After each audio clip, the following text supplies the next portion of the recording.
What is going on, people? We are Tottenham TV back here for another match preview stream as we face Liverpool at Anfield in a game which could decide the title. Liverpool only need to take a point from this game and they will be lifting. Will they actually lift the trophy at the end of this game? No, they'll lift it at their last home game probably. Last home game. Yeah, which could be Arsenal, I think. Is it Arsenal? I think they got one more after. Maybe they got one more after. Yeah, they won't. Yeah, they won't be lifting. They could win it, but they won't be lifting it in this game. Usually, it's the last home game, or if it's the last game of the season, then it'll be, if it's away, they'll lift it then. But yeah, so yeah, it could be quite a decisive day in the Premier League on Sunday. We'll get into all the nitty-gritties of the Liverpool game, predicted lineup, match preview in just a second. But we're going to start off with a Tottenham update for you guys, and starting off with some injury news as relayed by Ange Postecoglou in the press conference. And he says, we don't really have injury problems. We've only got one really, and that is obviously Sonny. And he says that that's the one that we're working on, trying to work his way back, and he's improving, which is positive to us. And then he was asked about Bodo, and he says, we'll see. Like I said, it's improving. It's the first time he kind of got out on the grass today, and he said he felt it's definitely better than what it was. So it's kind of a day-by-day decision, which, yeah, he says he's back on the grass. But, I mean, the last time we saw training, he was on the grass. Yeah. It's a very strange situation, this. he was also asked if the whole thing with Son at the moment, did he receive any treatment, or is it just about resting that injury and resting that foot? He said it's a bit of both at the moment. So let's hope he's all right for Thursday, or at least, at the very least, the second leg as well. It is a very peculiar situation because, as you said, I think it was before the second leg against Frankfurt. Him and Odebear had just missed the Wolves game. And we were looking at that, and they were both back in training, and Son was very much pictured smiling in training on the Tuesday. Then all of a sudden, he's missed the next 3 games. So it is a bit strange. I hope there's nothing more going on, but let's hope he's all right for Thursday, and let's hope he has a part to play if we are going to go all the way in this Europa League. Yeah, Ange did say, it's a problem that he's been kind of dealing with for some time, and it's just deteriorated.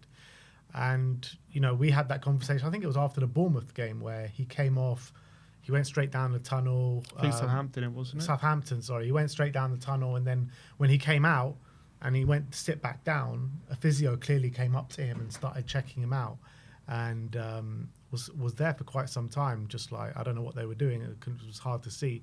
And then after the game, you did see him limping. And then Ange did say, a few weeks later, he had a problem with his foot. So I do think there's definitely some injury there. I don't think it's anything more than that. Yeah, but he played the next game. He did play the next game. He did play against, I think it was Frankfurt home he's game. Been playing through injury. Yeah, which we know Sonny has a previous for, doesn't he? Especially with maybe as well with the kind of situation we're in. He's felt that responsibility to, continually put himself out there, kind of thing. We've seen that with Son before. He is, mate. So, look, I think hopefully he's back for the next few games, and I think Sonny's going to have a big part to play. He said he feels a lot better, and so that hoping, because Sonny wasn't great, I think, for the last few games he's played, if we're all being honest. So hopefully if he comes back a bit fresher and in better form, that can make a massive impact. And if Sonny can, have a big part to play in scoring goals in the semi-finals and the final, what a story that could be. I mean, that would be fantastic. Yeah, it's a bit of a shame he's out for this game, because he loves the game at Anfield. He loves the game against Liverpool. But we're going to have to rely on some other players in this one. Talking of potential transfers, Court Offside are reporting that Arsenal and Tottenham are set to go head-to-head in the race to sign Morten Hjulmand from Sporting. Well, if it is Arsenal and Tottenham in the race to sign this guy, then there is only one winner, seeing as he does have an Arsenal tattoo. Would he take a pay cut to go to Arsenal, you reckon? Probably.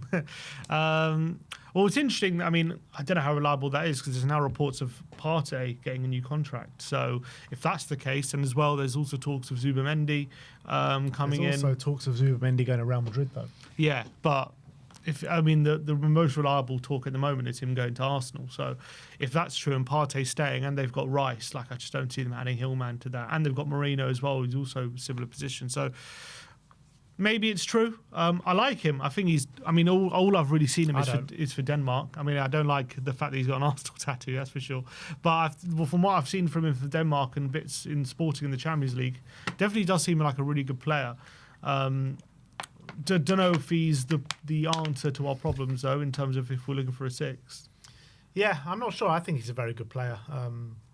When I've seen him play for Denmark, he always, when he's playing alongside Højbjerg, he's always the one a bit further back, and Højbjerg being in that kind of box-to-box role, scored a brilliant goal against England, wasn't it? In 35-yarder. Yeah.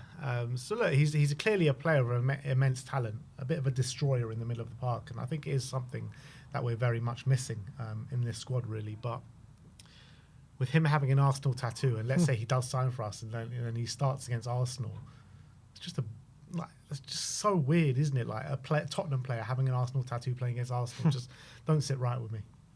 Fair, but Carragher has an Everton tattoo. It happens. Yeah. Wasn't Kane pictured in an Arsenal shirt? Kane is an Arsenal fan, or was an Arsenal fan. Didn't matter with those players. Yeah, it's true, but still doesn't sit right with me. Next up, we're going to talk about a player called Axel Tape, who I've never really heard of, but Fabrice Hawkins says that Tottenham are understood to be pushing to sign 17-year-old Axel Tape from PSG. Tape won't sign his first professional contract with PSG, with Bayer Leverkusen also well positioned to sign him. Fabrice Hawkins, a reliable journalist out in France, and he's saying this 17-year-old is not going to be signing that contract with PSG, and Spurs are pushing to go for him. Do you know what type of player he is? No idea. Well, look, talented youngsters has been our MO kind of in the past couple of years, so I'm not surprised that we're looking to continue that trajectory. And look, if this centre-back, interesting. I mean, obviously we've got a lot of talented centre-backs at the moment, so he's 17, so I don't assume it's going to be one for the first team immediately anyway. But why not? If we think he's going to be a generational talent, why not go for it? 17-year-old. Yeah, he's of French and Ivory Coast descent, and it could be a good one. But literally, I have no idea. I don't know every 17-year-old. Unfortunately, in all the academies around, it's you haven't been watching PSG academy play. No, unfortunately, not this year. Maybe a few years ago. Not even. Yeah, I don't know, but I'm sure. To be fair, I think our record of youngsters recently has been pretty good. So if we're going for him, maybe we're getting ahead of the game. Yeah, let's hope so. I'm all for it. Bring him in. Why not? Bring him in. And last but not least, Spurs have put out a message to the fans, a call to arms for the Bodo game on Thursday. And they say a European semi-final under the lights beckons as we host Bodo Glimt next Thursday for one of the biggest occasions staged at the Tottenham Hotspur Stadium to date. We're collaborating with THFC Flags to deliver a visual atmosphere befitting of a famous European night. We thank THFC Flags for the volunteers who give up their time in organising the fantastic displays we see at the stadium throughout the season. Let's all come together and create an unforgettable Lily White night in N17, and here's how you can get involved. So they're talking about the tifo and the flags, and they say ahead of kickoff, a tifo display of our "Today is to do" motto will fill the entire south stand, creating an iconic vision synonymous with some of the stadium's memorable occasions. All fans in the south stand will be asked to hold up our blue or white 100% recyclable bags as the teams emerge from the tunnel. South stand ticket holders will be emailed further details. To round off a spectacular visual display, flags will be placed on seats in other areas of the stadium, ready to be raised and waved as the team walks out. This will be further complemented by a large display of flags across the lower tier of the East Stand, organised by THFC Flags. Any fans with seats in blocks 122, 123 and 124 can get in touch with THFC Flags via DM on X or Instagram, or by emailing thfcflags@gmail.com to volunteer as a flag bearer for the match. They're asking everyone to wear something white as well for the game. As is tradition in European nights, our players will be wearing all lily white for the match, and we invite our fans to join us. The tradition extends back to our first ever competitive European tie back in 1961, when the great Bill Nicholson introduced an all-white strip for our 8-1 triumph of the Polish side Górnik Zabrze, and we have done so on European nights in the past, and it has always been created such a strong visual effect. We encourage fans to attending to wear white, such as your favourite home shirt from down the years, to create a sea of lily white as the stands throughout the game. And they're also asking fans to arrive early. And they say to make the most of the excitement and the build-up to kick-off as part of the special atmosphere, we are encouraging fans to take their seats as early as possible, at least 15 minutes before kick-off. Message to you there, then. Yeah. Please know, due to the UEFA regulations, our trumpet rendition of "Oh When the Spurs Go Marching In" will play before the teams come out of the tunnel. So make sure you're in time to get in a full voice. Supporters arriving extra early can take advantage of our early bird promotion, which offers a free drink with every adult meal purchased in the first 30 minutes after doors open at 6 p.m. So you have until 6:30 to get your drink. It was all going so well up until that sentence right at the end. I'm loving the incentives from THFC flags, the tifos, wear white. I think that's brilliant. Getting the stadium early, start creating an atmosphere. It's all gearing up to be a big night, and then they go and have to ruin it with. You have to get in at 6:30 to get this free drink along with a meal. The only reason they're doing that is so they know that people will be there for many hours and having to buy even more drinks than they probably usually would. It's better than no free drinks, isn't it? It's better than no free drinks, but they should just give everyone a free drink. Like, why not? Thank you for the support, and also say sorry for the disastrous year it's been. Yeah, I agree with that. Well, you got half an hour to get it. Got half an hour. Yeah. 6 till 6:30. So anyone that finishes work at 5 or 5:30, no free drink, unfortunately. Or you can go get one of your mates to get in early and get them a drink. Get the drink. Bill will be flat by then. Yeah, unfortunately. Well, a flat free beer is better than no free beer. Not sure about that. Not sure. Anyone going to be getting there super early to if get you're your free offered beer? A flat free beer for free, or you can purchase one, Yeah, I'll probably purchase you'll one. probably purchase one. I'll probably purchase one. Well, they'll say, what other clubs offer free beers? Wasn't there? I think many clubs do it towards the end of the season to say thank you to the support. So, look, one free drink ain't going to drain their pockets, is it? Well, it depends how many meals you buy. Could get 4 meals and 4 free drinks. Yeah. Are you eating those meals? 'Cause if you're not eating those meals, it's very expensive. It's very expensive. But in terms of the other stuff, let's really hope we create a really good atmosphere. I think the tifos on European nights always look spectacular. The one when we played Ajax, everyone always does the rounds on social media, doesn't it? That when the Spurs just before the Ajax walkout, that was really, really special. Would you say it's our biggest night since then? 100%. Bigger than the North London derby for the right of the top 4? 100%. Bigger than that night? 100%. This So is the biggest night since then. Since Ajax. 100%. There's no... Yeah, you can't say like a North London derby league game in the race to finish 4th is bigger than a European semi-final. Nah, no chance. Yeah, you're right.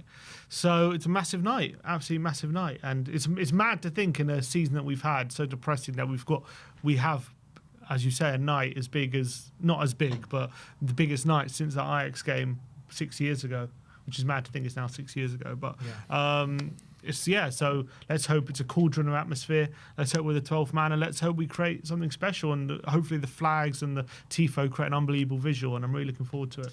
Yeah, nice little atmosphere builder before the game and at the start of the game. And then a nice little early goal, and then the party can really start. An early goal to go with your early beer. Exactly. All right, well, that is your Tottenham update for today. Let me know your thoughts in the comments section below as we look ahead to the Liverpool game on Sunday. What was it, 4:30 kickoff? 4:30 kickoff. 4:30 kickoff at Anfield, where they could confirm the title. And it's a big game for them. Not so much a big game for us. We're going to get into our predicted lineup in just a second. But I guess we're starting with the preview then. We'll do the lineup, I guess. We'll bring the injuries up. Let's start off with the predicted lineup. And in terms of the injuries, I mean, more or less a clean bill of health, apart from a couple. Yeah, Sonny is out with that foot injury, which is not great for him, but hopefully we'll be back for Thursday. And the other one, obviously, Radu Dragoshin, who's obviously still out until next season. So other than that, he says no one else has picked up any sort of injuries. Everyone's in a decent space. So really promising, means we've got a lot of options to choose from going ahead of Thursday. Yeah, absolutely. And for me, I just want to see a much changed side. I don't want to be taking any risk going into that game on Thursday night. I don't see a reason why they would take any risk going into a game on Thursday night. I mean, But he just hasn't done that, has he? yeah, I don't care if he's done it or not. Like, and this is the semi-final, and you can't be taking the risk going into Thursday. Like, But what he would did it the point? Frankfurt. Ahead of Frankfurt, he played a fairly strong team. Was it Southampton or was it Wolves? It was Wolves, actually. Actually, he did quite. He rested a few players against Wolves, but it still had the likes of Romero, Vicario. Well, he rested. We had the fullbacks of Archie Gray and Jed Spence. Gray and Spence. Midfielder Basuma Sarr and Maddison. Yeah, it was a much changed side. Up front, Tell, Solanke and Johnson. Yeah. Yeah. No, I'm not saying I'm not saying there won't be changes. It just won't be a full 11 changes.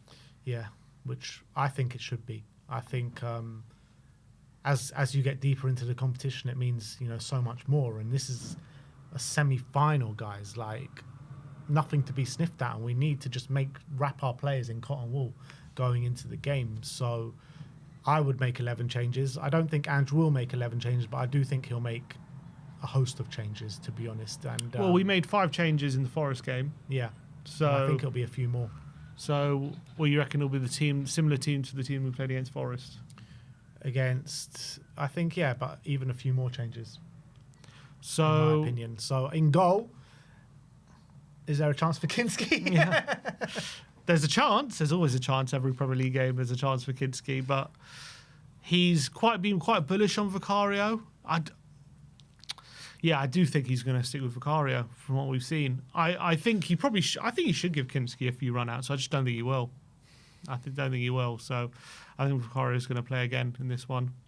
Although he's been terrible in the Premier League games, let's be honest. Yeah. And there is a shout that maybe Kinski, he deserves a game. Made his debut against Liverpool. It was brilliant. It was brilliant. As well. It wasn't so great at Anfield, though. No, he wasn't. No, I agree. It probably will be Vicario in goal. So we're going to go for Big Vic. Hopefully a better performance. And I think at right back, I do think he's going to go with Archie Gray. You think Gray will start right back? Yeah. What was interesting, his response about Gray. He was talking about about Archie Gray, how much he's played recently. He said, look, Gray's played a lot this season and he's in a good physical condition, and I've got no doubt that between now and the end of the season he's got a big part to play for us, which is quite interesting for him to say. Is he going to start in this game? He played Porro twice, didn't he, against Frankfurt, and then he played him again against Forest on the Monday. Mm-hmm. So is he going to now stick Gray in at Anfield? Yeah. I feel like he might play Porro again, No, and no then chance. again He's gonna play against Gray. Bodo, or maybe even Spence and a doggy potentially. Nah, it's going to be Porro and a doggy and Odobert for Bodo, and it's going to be Gray and Spence for this game. I'm pretty certain of it. All right, we'll go for Gray at right back. I'm going to go for Jed Spence up against Mo Salah at left back. The man that never gets beaten in a one-on-one duel. Exactly. Very confident, and hopefully he can do the same again. Although Salah at the Tottenham Stadium had a pretty good game, but let's hope Spence has a good one. He hasn't. I think at the moment, Dougie has that shirt in the Europa League game, so Yeah. no doubt about it. Now, where I think a player might retain his spot, I think it's going to be Cuti Romero. I think Romero could start this game at right centre back, and I think he'll probably have the captain's armband on. Yeah. So I agree. I think he's going to start again, albeit a lot of kind of talk about his future and everything at the moment. But I do think Romero starts again, and probably alongside Danso, we would say, at left centre back. Definitely Danso, yeah.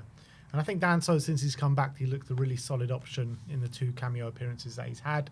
And I love Danso and what he brings to the team. And yeah, like when you're talking about Van de Ven to Danso, they both bring you different kind of assets in a game. But I'd much prefer to partner Danso with a Van de Ven than partner Danso with a Romero.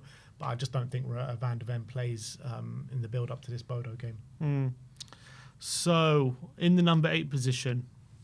Number 6. Sorry, no, in the number 6 position. I was thinking in the number 8 because we're going to pick probably the number 8 is Basuma, probably. 100% Basuma. I think there's a good chance Bentancur might play again. Nah, I can't see it.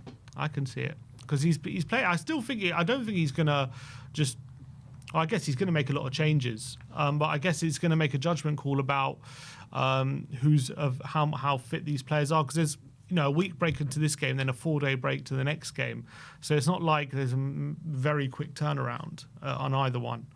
But Basuma did play against Wolves, started that game. Actually played all right, to be fair, despite going off early. So hasn't played the next two. Has he had any minutes in the 2 games after, against Forest and against Frankfurt? No. So we'll go with Basuma to start at Anfield here.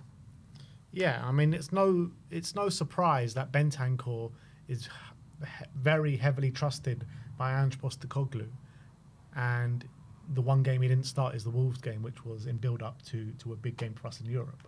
So I don't think this will be any different. I think Basuma starts in midfield in the number 6. Bentancur probably comes on to get a run out in the last 20 minutes or so, in my opinion. So who are we putting in the 8s/10s? Bergvall didn't start last game. No, so the midfield against, I think it's going to be Sarr. Yeah, but Sarr and who? Decky. Sarr and Decky. Yeah, I think so. So you think Bergvall gets another rest? Mm. Okay, we're going to put Sarr in, and we're going to put Decky. Where is he? There he is. Decky, I think the more minutes the better, because we just need to get him up to speed. He's not fully match fit yet. So I think give an hour to Decky on the pitch. Hopefully Maddison can come on and get a run out for the last 20 minutes, half an hour as well.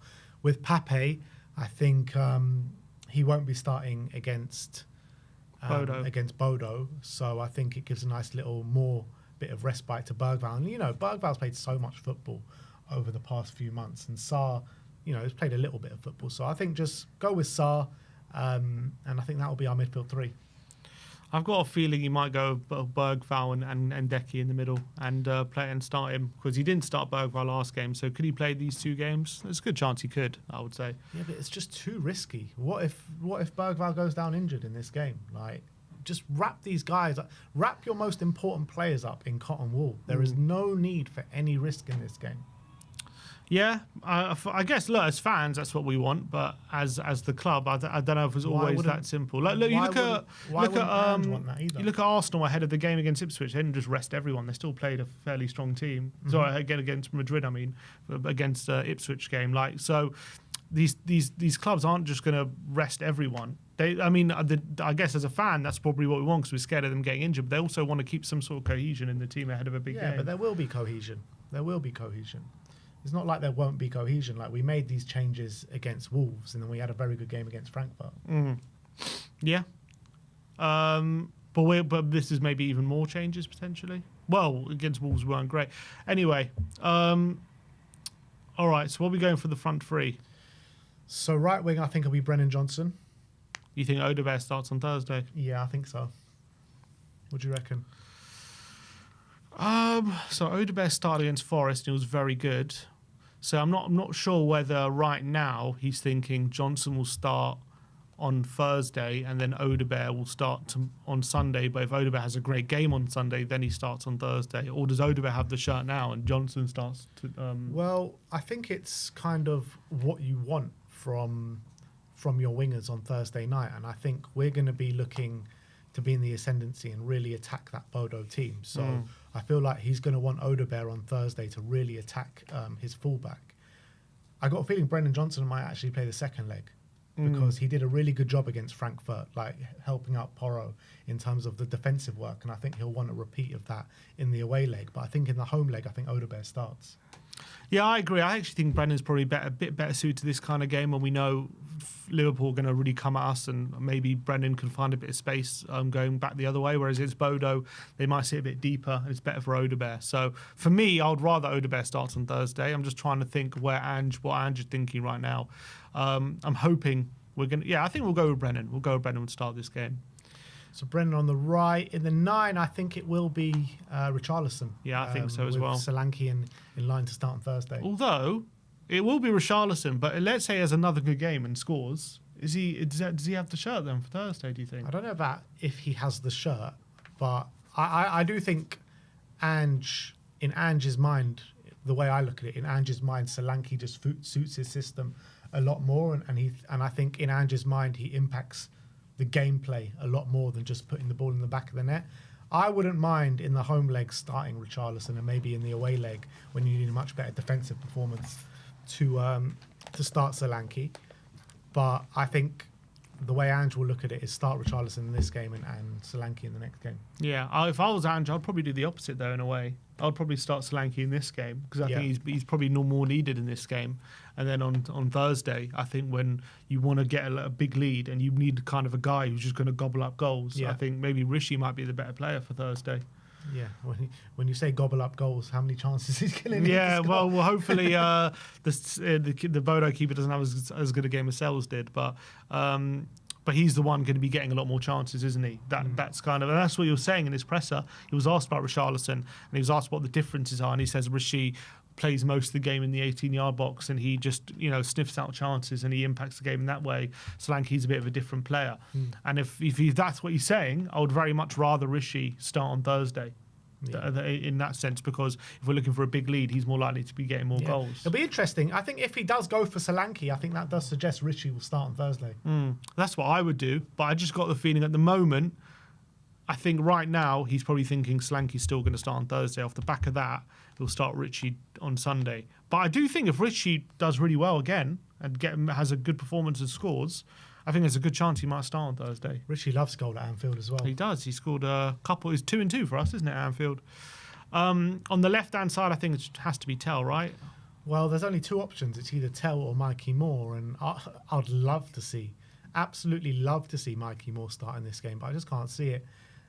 He's not even getting appearances off the bench or anything, so I think Tell will be starting at left wing in this game. And look, there could be some nice space for Tell to run into and potentially get on the score sheet. For sure. And obviously Tell as well, depending on Sonny's fitness, I guess he's not guaranteed to start on Thursday, but right now it's looking quite likely. But I think just the more game time is helping him. I think he's getting better. And hopefully if he can have another good game here, builds that confidence for ahead of a big game on Thursday as well. So I think Tell can manage these two games, potentially with Son coming in for Thursday anyway.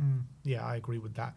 So this is the lineup that we are predicting for the game at Liverpool. It's Vicario in goal, Archie Gray at right back.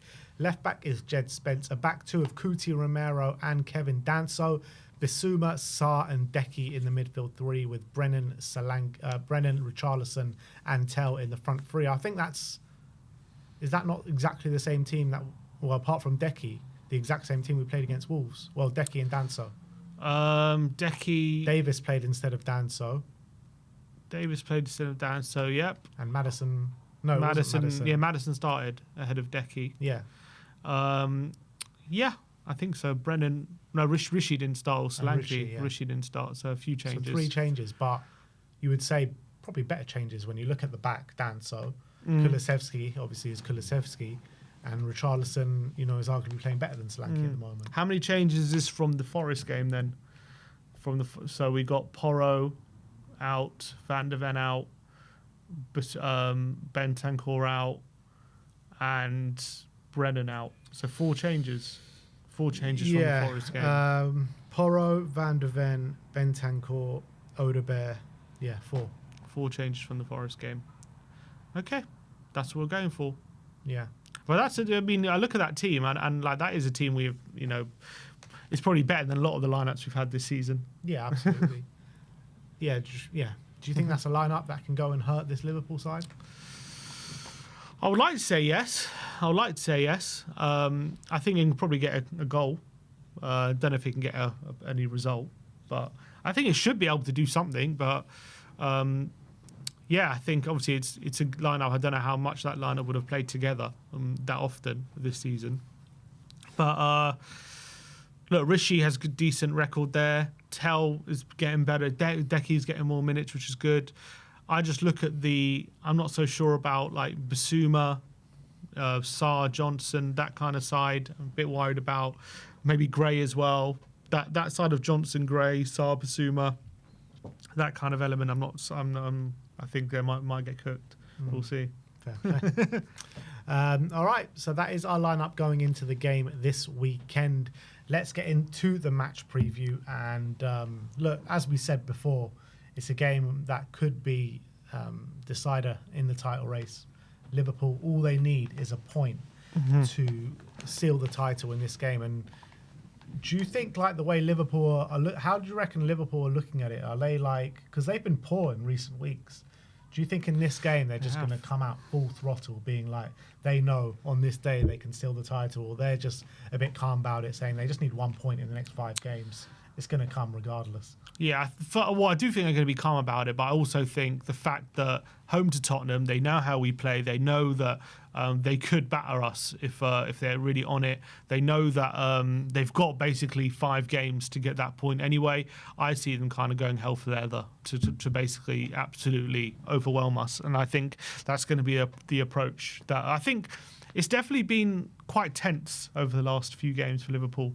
Leicester game, the West Ham game, they weren't great in that game. Could have easily dropped points. So I wouldn't say they've been feeling the pressure, but it's kind of like they've been just getting over the line, going through the motions a bit in this title, kind of stumbling their way to this title, losing to Fulham where they were quite poor as well. And luckily for them, Arsenal haven't taken advantage of that and have stumbled alongside them. But now they're in this stage where the ending is literally in sight now. They're literally 1 point away from that title. So I think they're going to go into this game knowing, basically with massive confidence, knowing that they can just basically rip us apart, knowing that we're not a defensively strong team.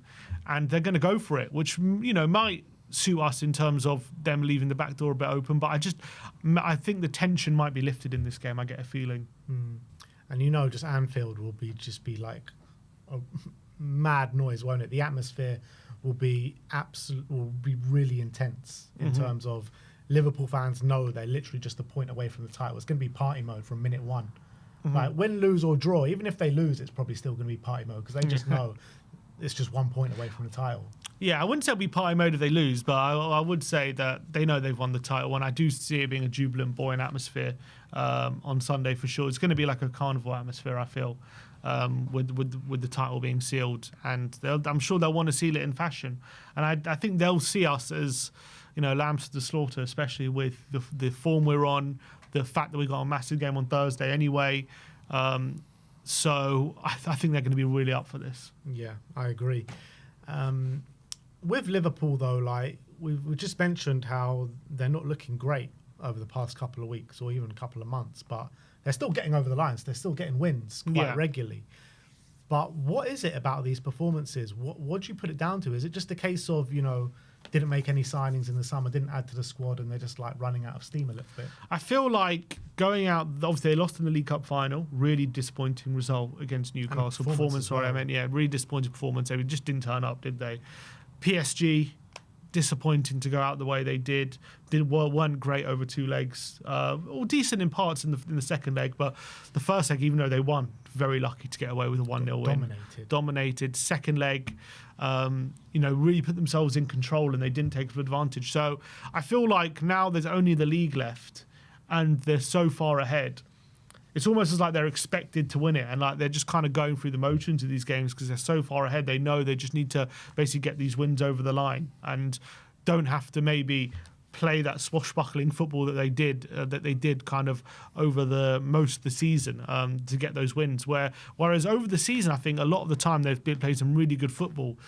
I don't know what it is, and the mentality is kind of just like, maybe it's just like, it doesn't matter how we play now, just get that result. That's all that matters at the moment. I kind of feel like that's the kind of feeling inside the dressing room, and that's basically just getting them over the line, because I feel like there's been a massive dip. I think, first of all, as well, the Trent injury has definitely impacted them. I know he came back against Leicester, but I think he's such a big part to how they play, because he gets the ball and he hits it so early to Salah, and it's no surprise to me that Salah has not been in the positions that he was before when Trent was playing, because Trent gets it into him so early and with such quality, and all of a sudden Salah gets squared up with the defender one-on-one and gets into those goal-scoring positions so frequently.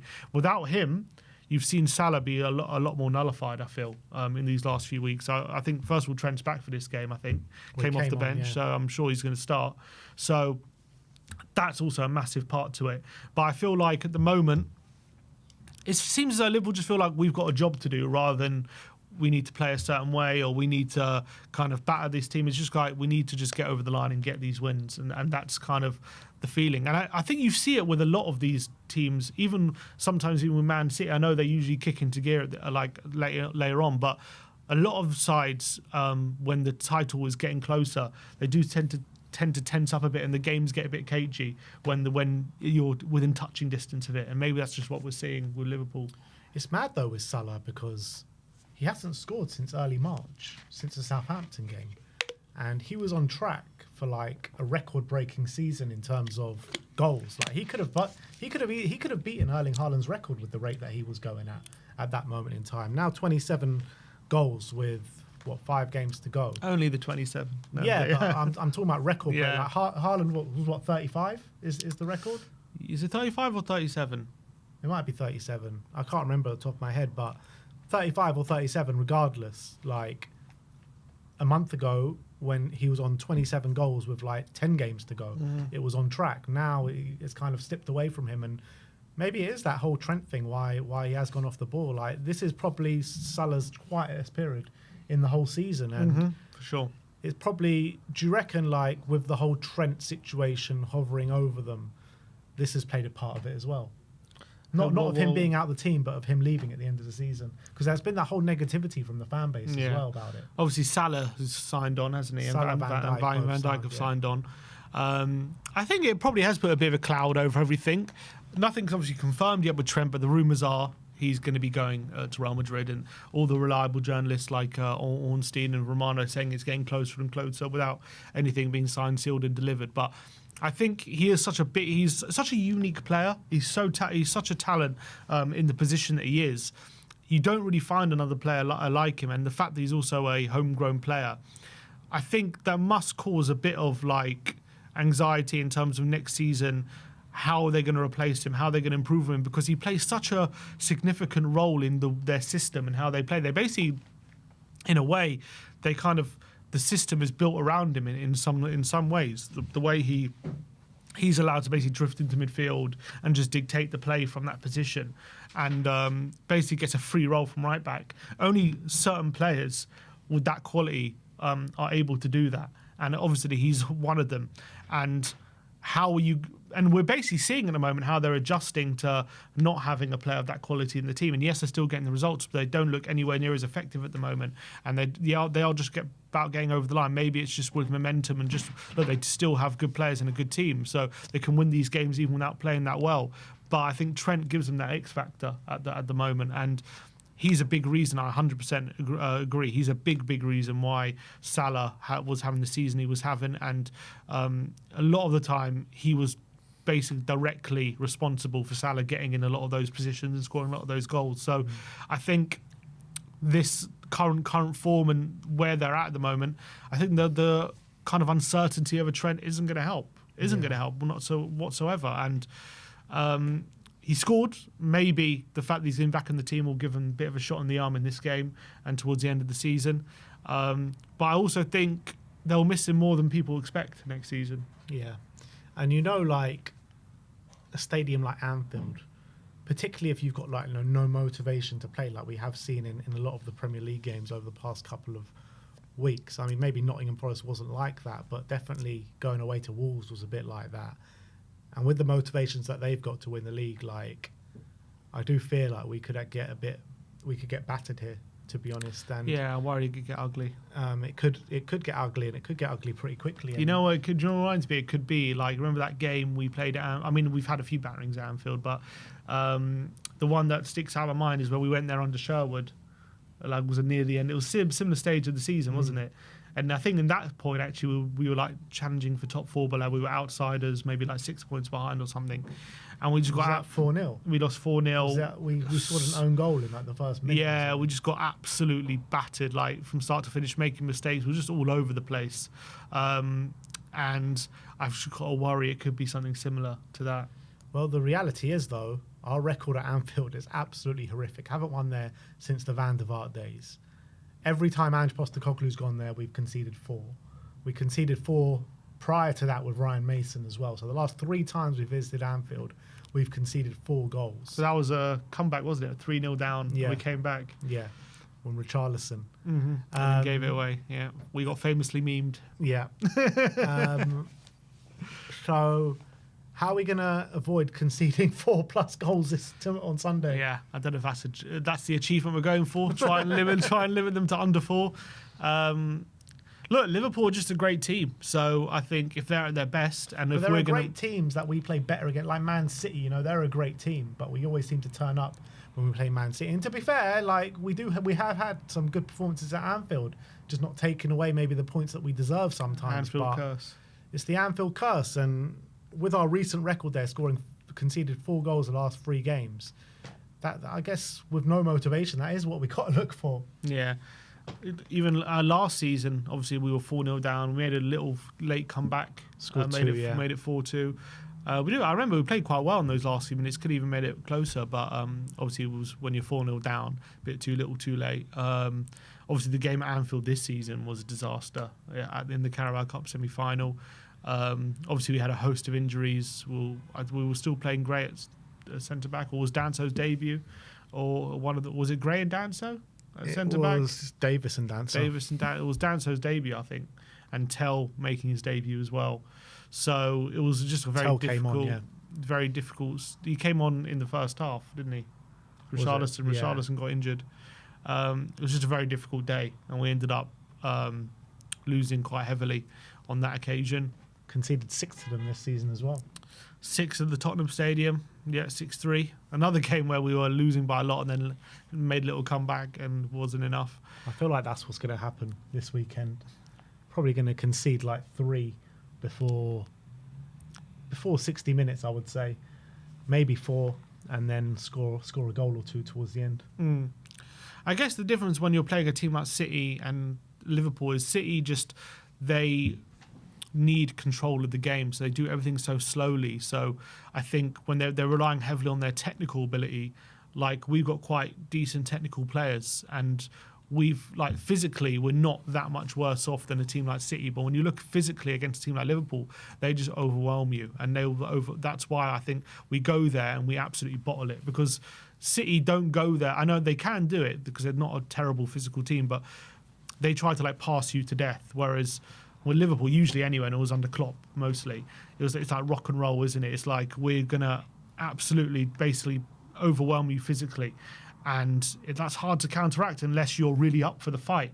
And when we go to these stadiums, we're just not up for the fight, especially Anfield. So we usually end up on hiding, and it's hard to look at this game and think anything else is going to happen other than a fairly comprehensive victory for Liverpool. Yeah, particularly as when you look at our away record just in general, never mind Anfield, just our away record in general is just atrocious. And on top of that, the individual errors that we're making week in, week out in the Premier League, it's just like, is there any part of you that think we could go and take something from this game? If we were to play our full strength 11, then I think we'd have more of a chance. But the fact we're also changing pretty much the whole team, or a lot of the team. We've got a big game on Thursday, which I'm sure, whatever people want to say, they're going to have half an hour on that game. The fact that we make the changes, they're probably the manager, maybe both eyes on that game. So. Like, surely if you're a player, right, playing in this game and you know that you're going to be playing on Thursday night and you see that 50-50 to go to, that you think, oh, you know what, that could be a bit dangerous. You're not going into that challenge, like, so make sure that you're fit for Thursday. Surely. Yeah, unless you're a player that's trying to win your place for Thursday, but... Yeah. But like, let's say a Romero, for instance. Yeah. I mean, I can understand. I can understand. Yeah, potentially. I understand. That's happened. They wouldn't be the only player to do that. That's happened with lots of players. Even people have even said, like, it's been a thing when a World Cup is coming up. You know, near the end of the season, players have half an hour on that World Cup and don't want to go in their 50-50. Some players are accused of not giving it everything because they don't want to get an injury before that World Cup. Like, that is just a natural thing. It's subconscious. I don't think I'm consciously going into this game thinking, I need to be fit for Thursday and I don't want to win. But subconsciously, like, will they really go in, put their head in where it hurts, or put their foot in where they're second favourite for the ball, when subconsciously they know it's all about Thursday? I think that obviously plays a part, 100%. And that's another reason on top of why we should why we should make the host of changes in this game, and we should wrap the players that are going to be playing on Thursday in cotton wool. Because first of all, they're not going to be playing at full throttle, in my opinion. Whether it's conscious or subconscious, whatever it is, they just won't be. And second of all, you don't want to run any risk of injury, particularly at a Liverpool team that are going to be going at 100 miles an hour. They know there's a good chance they go and win the league this weekend. They're going to be going into challenge full-blooded. You know what I mean? 100%. They're going to be bang on it this game. They're going to be so overly aggressive just to make sure that they do get over the line and win this game, and bring home the title in style. What is the point in playing anyone that's going to be playing on Thursday? Look, from as I say, from my point of view and from a fan's point of view, all we care about is having everyone available for Thursday. But as a club, they still got to go into this game trying to get a result. I know it on the outside it maybe doesn't mean anything, and obviously we're playing for nothing. But I don't think they can go into this game thinking, well, let's just lose. Like, they still want to try and power a team that's going to go in there and get a result. And if they feel like, yes, within reason, you have to make certain changes to keep certain players fit. If you don't feel like they play this game, they're going to be fit for Thursday. But if you do feel like a player can play 2 of the games, then I can understand that you want to try and do what's best to try and get a result in both those games, like, as much as the priorities on Thursday. Like, you look at like Ruben Amorim's comments after the quarterfinal, and he's like just came out straight away like, look, our priority now from the end of the season is the Europa League. I'm going to be playing the kids in the Premier League.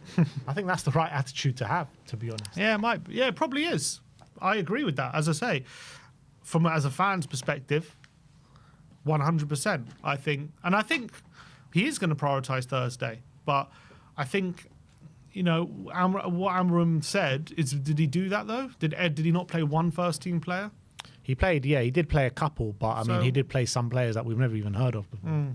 So I'm sure we are going to rest players, and it's going to be a majority change team. But you don't want to send them to be lambs to the slaughter. Essentially, you want to try and put out some sort of team. The reality is, though, we are going to be lambs to the slaughter regardless. Yeah, I know that. But they don't want to. He's not going to go into this game telling his players, you're lambs to the slaughter, and we're going to get battered, is he? He's going to try and give them belief that we're going to get a result. But I think the reality is, we all know that whatever team he puts out is going to have half an eye on Thursday anyway. So it's hard to guard against that in this current situation. But I think he will put out a few of the players that are first teamers. On the flip side of all that we've been talking about, if Liverpool do come out and play like they have been playing over the past couple of weeks, and we play, let's say, similar to the way we did against Nottingham Forest, minus the Vicario screw-ups, there is a chance we can do something. Well, West Ham should have probably won that game. And if you watched it, the chances they had. And obviously they even equalised late on and were unlucky they conceded a goal straight away. But West Ham easily could have got a result. I mean, they went to Leicester and they were terrible. Let's be honest. They got the goal late on. But apart from that, they really didn't do much against a Leicester side who have the poor... I know we lost to Leicester, but they have the poorest defence. One of the poorest defences we've seen in a while. Like, they've been so poor this whole season, and Liverpool could have easily dropped points in that game, in all honesty. So if they do come out playing like they have been recently, with a bit of tension, without that kind of freedom that they've been basically playing with for a lot of this season, then I do think there's a chance we can, put them under pressure and get something out of this game. I just got a feeling they're going to start to click again in this game, especially with Trent back in the team. It's going to just give them a bit more impetus. But if that doesn't happen, look, we've got good players there, and for sure we can do something. I think even with the teams out there, I'm thinking, can we get a goal or two? Can we ask some questions? But all I see is they're going to dominate us, and I don't see us defending like we did against Frankfurt. Even if we did, would that be good enough? Because they're a better team than Frankfurt. I just see Liverpool taking advantage of it. Yeah. The sad stories, but yeah, I mean, it's hard to see anything but a heavy Liverpool victory this weekend. But you never know. Spurs can potentially surprise a few people, but I just can't see it. If we win with a much changed team, how impressive would that be? It'd be a fairly impressive win. It would be fairly impressive, but I don't think it will change much in most people's minds about anything. Well, You know, with all the talk, all I'm saying is you go to Anfield and win, especially in a game where they need to get the result to win to confirm the league. At least it shows that he can, even with a much changed team in this kind of scenario, he can go there and get an impressive result ahead of a big game. And hopefully that could give us a lot of kind of confidence going to Thursday, which we should have anyway after beating Frankfurt. Yeah. But I think having a win at Anfield on your CV, considering we haven't won there since 2011, is not bad. Not a bad thing to have. Don't think it makes a difference to anything, to be honest. Having a win at Anfield and the Etihad on your CV in a season where you finish 16th or 15th, I think I don't think it matters in the slightest, to be honest. No, but why not? Because you're finishing 15th and 16th or wherever you're going to finish, and if you win it it means absolutely nothing. You're losing against teams like Ipswich and Leicester. So losing to Ipswich and Leicester matters, but winning at the Etihad and Anfield doesn't. It depends where you finish in the league. If you finish 15th, then yeah. If you finish in the top 4 and you beat Liverpool and Man City and lose to and Ipswich and Leicester, then no, it doesn't matter. And then the wins would matter a lot more. But because you're finishing 15th, 16th, 17th, then the wins don't matter and the losses matter a lot more. Okay. I think it will just, in terms of Ange himself, I think if he could somehow get a win at Anfield, I'm not saying it changes everything, but I think it just gives a reminder that, you know, not all is bad, I guess. And if he obviously couples that with the Europa League win, then hopefully the narrative will start to change with him, but we'll see. Yeah, we'll see about that. But score prediction? 4-2 to Liverpool. 4-2, yeah. I said 3-2 in my prediction. But I kind of do feel like it will be something like 4-2, to be honest. I think Liverpool probably go 4-0 up and Spurs get a couple goals towards the end, a bit of a rally. But that is our match preview. Sim is making the dreaded trip up to Anfield to get you all the kind of content from there. I'll be in the studio with Mr. Danny Kiriakou with the watch along. So come and join me on the watch along. But that is it from us today. Thank you everyone for joining us. Like, subscribe and comment. And as always, come on you Spurs.